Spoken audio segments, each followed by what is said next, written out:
महिला ने जोर से अपने हाथ में पकड़ी ब्राउनिंग को फेंका और नतीजा यह हुआ कि उसने खालीपन में एक दरार पैदा कर दी।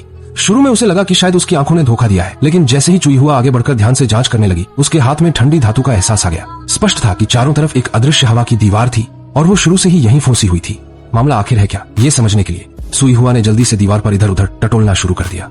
आखिरकार उसकी लगातार मेहनत के बाद उसे सच में एक छोटी सी कमजोरी नजर आ ही गई। दीवार पर उस सीधी सी जगह की दरार को देखते ही तुईहुआ को तुरंत लगा कि कुछ गड़बड़ है। अपने मन में उठे शक को परखने के लिए वह जल्दी से हाथ बढ़ाकर दरार के किनारे को पकड़ ली और पूरी ताकत लगाकर उसे बाहर की ओर फाड़ने लगी। लेकिन आधा दिन मशक्कत करने के बाद उसने आखिरकार उसे फाड़ ही दिया। उखाड़ने के बाद अंदर का नजारा देखकर वह वहीं के वहीं स्तब्ध रह गई।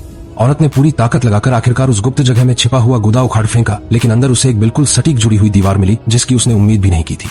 अभी तक तो उसे कुछ समझ ही नहीं आया था, लेकिन अब औरत को अचानक एहसास हुआ कि वो तो कभी इस अजीबोगरीब जहाज से निकली ही नहीं थी। और इस सारी कहानी की जड़ तो 2 साल पहले से शुरू होती है, जब शाओमेई एक दिन नींद से जागी तो पाया कि वो अजीब तरह से एक क्रूज जहाज पर है और अपनी सारी याददाश्त खो चुकी है। ऊपर के यात्री एक ऐसी अजीब सी भावना बिखेर रहे थे जिसे शब्दों में बयां करना मुश्किल था। और इससे भी ज्यादा हैरान करने वाली बात यह थी कि रास्ते में उन्हें एक बिल्कुल उन्हीं जैसी भूतिया जहाज भी मिली। ये पता लगाने के लिए कि आखिर हुआ क्या था।